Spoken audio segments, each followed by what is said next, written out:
না, আমি এর আগে কখনো হেলিকপ্টারে উঠি নাই। এটা আমি আল্লাহর রহমতে ওনার উসিলা এটা উঠতে পারছি। ক্যাপ্টেন আবদুল্লাহ স্যারকে ধন্যবাদ। আর আমার এই অনুভূতিটা অনেক সুন্দর একটা অনুভূতি, যেটা এর আগে আমি কখনো পাইনি।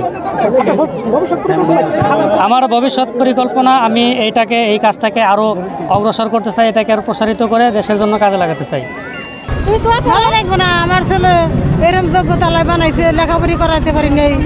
অল্প লেখাপড়িতে যেন এত দূর আল্লাহ স্বপ্নের মতো দেখাইব, আমি তো ভাবতেও পারি নাই। এখন পূর্বে আমাকে আমার এবং আমার মাকে এবং আমার ভাই জুলাসকে দেখতে পেলেন যে আমরা হেলিকপ্টারে ফ্লাই করেছিলাম। তো আমরা খুবই গর্বিত এবং কি আমরা অনেক আনন্দিত যে আমার ভাইয়ের মাধ্যমে আল্লাহ আমাদেরকে বিমানে চড়ার তৌফিক দিয়েছে এবং কি আমরা সুন্দরভাবে বিমানে ঘুরে হেলিকপ্টারে ঘুরে ল্যান্ড করতে পেরেছি।